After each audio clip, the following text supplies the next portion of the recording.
नाही, तुमचं म्हणणं बरोबर आहे की ज्या अटी आम्हाला टाकलेल्या आहेत त्या कोर्टातर्फे सांगितलेलं आहे की जो नवीन कायदा अस्तित्वात आलेला आहे, हा जो नवीन कायदा आहे ना, हा परवाच अस्तित्वात आला सकाळी आणि लगेच आम्हाला तो लागू करण्यात आलेला आहे. त्यामुळे तो कायदा देखील वाचायला आम्हाला आमचे आज अशी जी आहे तिथे ॲडव्होकेट साहेब, त्यांना पण 2 तास गेले कारण आम्हाला कॉपीच मिळाली नाही. त्याच्यानंतर रात्री 8:30ला आम्ही पुन्हा रिअप्लिकेशन चालू केलं. 12:30ला रिअप्लिकेशन करत असताना देखील आम्हाला लक्षात आलं की याच्यामध्ये एक स्कोप आम्हाला होता, तो म्हणजे आम्ही रिक्वेस्ट लेटर सबमिट केले की एक्सटेन्शनसाठी टाइमिंग एक्सटेन्शनचं हे होतं. माणसांच्या बद्दल आम्ही नाही म्हटलंय तेवढं, परंतु जे एक्सटेन्शन होतं रिगार्डिंग काय होतं वेळेच्या संदर्भामध्ये शनिवार रविवार आणि सॅटर्डे संडेचं हॉलिडेचं जे होतं त्या संदर्भामध्ये देखील आम्ही तिथे रिक्वेजिशन टाकल्या की जो वेळ आणि ज्यावेळी ती ऑर्डर आलेली आहे आम्हाला त्याच्यावरती अपीलची आम्हाला वेळ नव्हता आणि कोर्ट तर बंद आहे आणि पुन्हा ती जी कॉपी होती पिटिशनची ती आम्हाला सर्व नव्हती करण्यात आली, त्यामुळे काहीच करू शकत नव्हतो. आता जी परिस्थिती तोपर्यंत मनोजदादा निघालेले आहेत, त्यामुळे आताच्या परिस्थितीमध्ये जेवढं काही करता येईल तेवढं आम्ही करू. मुंबईकर म्हणून मी सर्वांना विनंती करतो, मुंबईतील आमची जे मंडळं आहेत, गणेशोत्सव मंडळ आहेत, इकडची लोक आहेत, मुंबईमधले आमचे कार्यकर्ते आहेत, असंख्य कार्यकर्ते आज गावी आहेत किंवा मुंबईमध्ये गणेशोत्सवमध्ये आहेत, त्यांना आम्ही सांगितलं की तुम्ही लवकरात लवकर जॉईन करा आणि आज संध्याकाळपर्यंत किंवा उद्यापर्यंत मुंबईतले मॅक्झिमम टीम जी असेल आमची ती आमच्या सोबत असेल आणि त्यात जे गावकड्यातनं आमचे जे आले आहेत, महाराष्ट्राच्या कानाकोपऱ्यातनं जो मराठा समाज आज यायला सुरू झालेला आहे इथे, ते देखील आमच्या सोबत जुळत आहेत. प्रत्येक कामानिशी आहेत, काही या ट्रॅफिकच्या कामामध्ये स्वतःहून घेतलेले आहेत. अशा प्रकारे ही तयारी चालू आहे. मनोजदादांच्या या आंदोलन जो आहे हा गरीबमधल्या गरीब वंचित मराठ्यांचा साठी त्या लढाईची ही लढाई आहे आणि निकारीची लढाई जर तो माणूस लढतो तर आम्ही घरी बसू शकत नाही, कुठलंही सबब कारण आम्ही देऊ शकत नाही आणि त्यासाठी आज हे सर्वजण पुन्हा इथे जमलेले आहेत. मैदान छोटं आहे, क्राऊड मॅनेजमेंट कसं असणार, कारण 5,000चीच परवानगी दिली, तुम्ही शिथिलता मागितली, पण हजारो लोक आली तर अडचणी होतील का आणि काही अडचणीचे प्रसंग निर्माण होऊ शकतील? या प्रश्नी आम्ही मनोजदादांशी ऑलरेडी बोलणं झालं आमचं की सर 5,000ची लिमिट त्यांनी टाकलेली आहे. त्यावरती मनोजदादांचं म्हणणं एवढं साधं सिंपल झालं की जी लिमिट आहे त्याप्रमाणेच जायचं, कुठलाही कोर्टाचा आदेश आपण दुडकवायचा नाही, जो आहे तुम्ही त्या फ्रेमवर्कमध्ये काम करा. लोक जर जास्त आली तर त्यांना सांगण्याचं काम ही माझी जबाबदारी असेल, परंतु कायदा कुठेही कायद्याचं उल्लंघन करू नका, कायदेशीर राहा, कुणाला त्रास देऊ नका, कुठल्याही गोष्टीचं काही तक्रार आली नाही पाहिजे, अशा प्रकारचे निर्देश दादांनी दिल्यानंतर त्यांनी स्वतः हस्ताक्षरीने स्वतःचं ऍप्लिकेशन केलं. राहण्याची आणि खाण्यापिण्याची जी व्यवस्था आहे ती कशा प्रकारे असणार आहे, काय व्यवस्था सरकारकडनं देण्यात आली आहे का? आता आम्हाला सरकारला तेच सांगायचं होतं की ज्या पद्धतीने 1-2 दिवसाचा डिले झाला, काही जो प्रॉब्लेम्स झाले आणि आता अशी हे आहे की जे लोक एवढ्या मोठ्या ह्याच्यामध्ये संख्येने येणार आहेत तर त्याची जेवणाची व्यवस्था, त्यांची पाण्याची व्यवस्था, आज आम्ही 15 दिवस झाले ऍप्लिकेशन देऊन बीएमसीचं काहीच झालेलं नाहीये. पाण्याचे टँकर्स इथे नाहीये, टॉयलेट्स इथे नाहीत आणि आता लास्ट मोमेंटला सर्व पळापळ करायची आहे. माझी एवढीच एक माफक अपेक्षा आहे की राज्य सरकारने याच्यामध्ये कुठेतरी मध्यस्थी ताबडतोब करावी आणि जशी व्यवस्था आपण बाकीच्या लोकांना ज्यावेळी महाराष्ट्रामध्ये येतात त्याचप्रमाणे हे मराठा समाजाची लोक आहेत जे महाराष्ट्रामधून सर्व मुंबईमध्ये येत आहेत, त्यांची खाण्यापिण्याची सोय, त्यांना कुठे लागणाऱ्या आपण म्हणतो ना स्वच्छतेची सोय, शौचालयाची सोय या ताबडतोब कराव्या लागतील. वेगवेगळ्या स्टेशन्सवरती आपल्याला त्या कराव्या लागतील जेणेकरून कुणालाच त्रास होता कामा नये. आमची मंशा कुणालाही त्रास देण्याची नाही, परंतु ज्या मागण्यांसाठी एवढा मोठा मराठा समाज निघालेला आहे त्यांना थोपवू शकत नाही. त्यांना कुठेतरी आपल्याला ज्या मूलभूत गरजा आहेत त्या सरकारने लवकरात लवकर पुरवाव्या, त्यासाठी आम्ही त्यांना विनंती करतो. किती वाजेपर्यंत अपेक्षित आहेत जरांगे मुंबईमध्ये आणि किती वाजता आंदोलन सुरू होईल इकडे त्यांचं? काल रात्री किंवा सकाळी आज वाटतं ते जुन्नरला पोहोचलेले आहेत, त्यामुळे ते किती वाजता पोहोचतील, पुणेकर आहेत, पुणेकर काय लवकर सोडणार नाहीत त्यांना आणि पुणेकर झाले की रायगडच्या पुन्हा पायथ्याशी आल्यावरती आमचे रायगडकर आहेत, पनवेलकर आहेत, खोपोलीकर आहेत, जी मोठी टीम आमची सर्वात आहे ती सर्व वाशी आहे, नवी मुंबई आहेत, तिकडे आमचे कांबळे आहेत, पाटील आहेत, कडू आहेत, पोकरकर आहेत, कदम आहेत, सर्व लोक आहेत. एवढी असंख्य आमचे जे मराठा समाजात इतकी वर्ष आज आम्ही एकत्रच काम करतो. तो काय दादांना काय लवकर मला वाटत नाही उद्या पोहोचून देईल, परंतु दादांनी सांगितलं की 29 तारखेला मी पोहोचणार आहे इथे, त्यामुळे त्यांनी लवकरात लवकर यावं हीच सर्वांच्या म्हणजे आम्ही ही इच्छा व्यक्त करतो.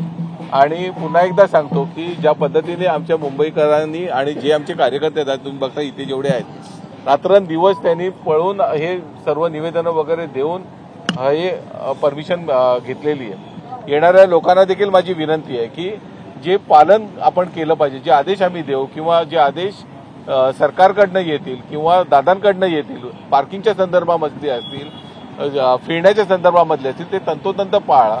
कारण तुमच्यामुळे मागे जर लाईन लागली तर आपले बऱ्याचसा समाज बांधव येऊ शकणार नाही, पोहोचू शकणार नाही. त्यामुळे ज्या पार्किंगसाठी आम्ही ज्या जागा नियोजित केल्या आहेत तिकडेच गाड्यांच्या पार्किंग कराव्या. काही अंतर चालावं लागेल किंवा तुम्ही ट्रेननी येऊ शकता. मुंबईच्या बाहेर जरी गाड्या जरी पार्क केल्या तरी तुम्ही ट्रेनने डायरेक्ट आझाद मैदानमध्ये येऊ शकता.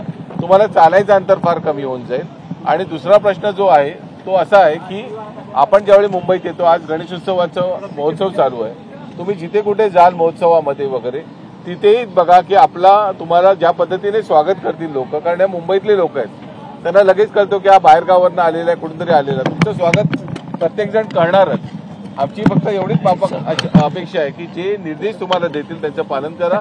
आज संध्याकाळी देखील दादा त्या संदर्भामध्ये एक माहिती देतील तुम्हाला, त्याची तुम्ही वाट बघा. आणि पार्किंगच्या संदर्भामध्ये जे आपले स्वयंसेवक आहेत, जे कार्यकर्ते आहेत, जे पोलीस प्रशासन आहे, जो आपल्याला सहकार्य करतो, ते ज्याप्रमाणे सांगतील त्याप्रमाणे जरा पालन करा. एवढीच आमची तुम्हाला हात जोडून विनंती.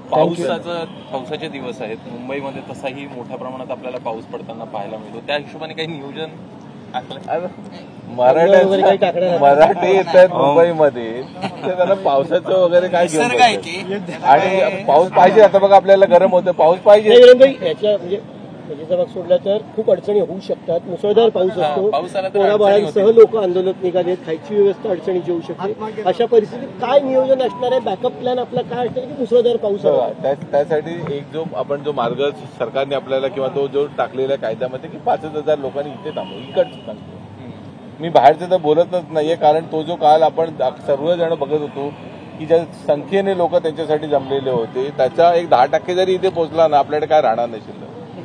परंतु आता आपलं जे म्हणणं एवढंच आहे की ज्या काही आमच्या थोड्याशा आम्हाला त्रास होईल, आम्ही तो झेलू. आम्ही कुणालाही कंप्लेंट करणार नाही त्याची की आम्हाला त्रास झाला वगैरे. परंतु मनोज दादा जरा स्वतःचा जीव द्यायला निघालेले आहेत, तर या छोट्या गोष्टी काय घेऊन बसायचं? म्हणजे 5,000च्या वर जर का लोक झाली तर तुम्ही वापस पाठवणार असं तुम्ही म्हणता?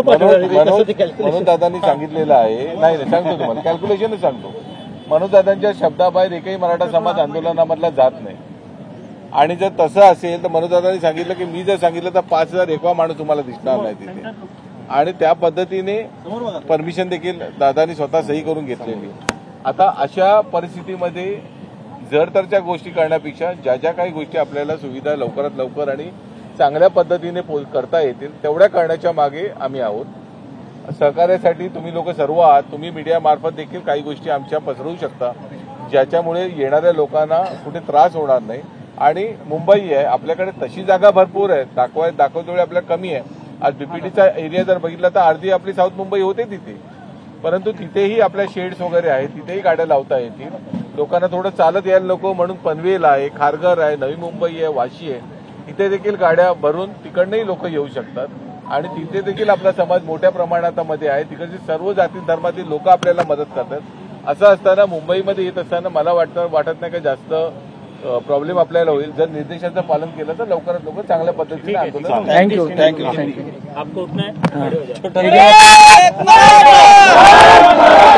लड़ेंगे जीतेंगे, हम सब लड़ेंगे, लड़ेंगे जीतेंगे, हम सब लड़ेंगे. तुझा काय हिंदी काय करायचं? मुंबई में मराठा आ रहे हैं, मोर्चा है, किस प्रकार से आयोजन किया गया है, क्या कुछ व्यवस्था या सुविधाएं आप लोग जो है वो अरेंज कर रहे हैं? ये महाराष्ट्र जो है ना, इसमें रहने वाला हर एक आदमी मराठा है. और इस मराठा समाज का ये आंदोलन 40 साल जो चालू है और उसकी मांगों के लिए मराठा समाज आज मुंबई में आ रहा है. 2 दिन पहले एक याचिका दायर हुई, एक PIL थी, जिसमें ये कहा गया कि मराठों को मुंबई में आने से रोको.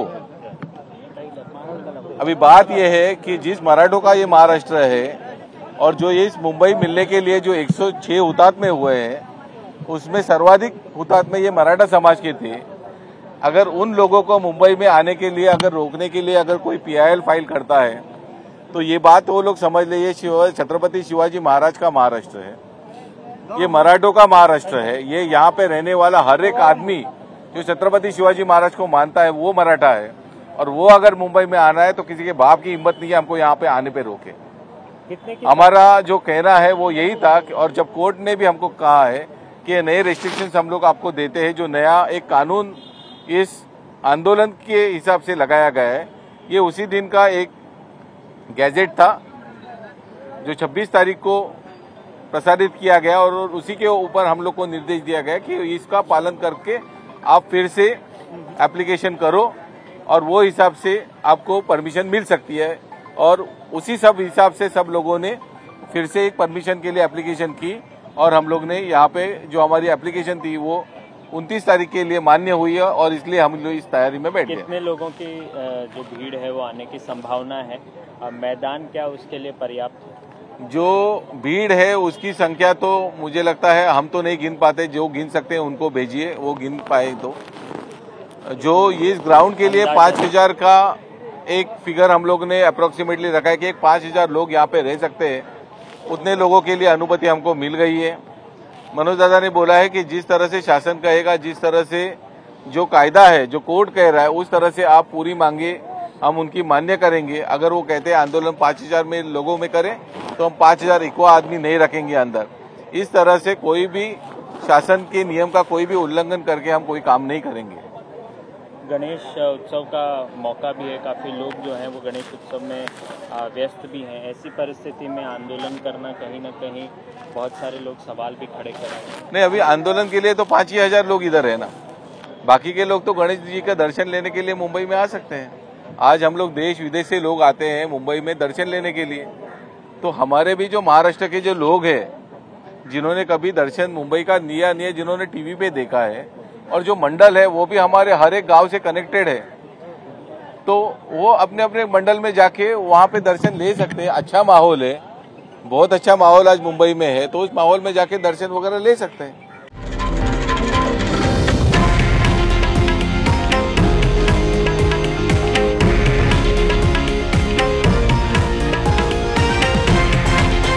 हे आहे देशातील नंबर 1 न्यूज नेटवर्क आणि आपण पाहत आहात TV9 मराठी, एकमेव।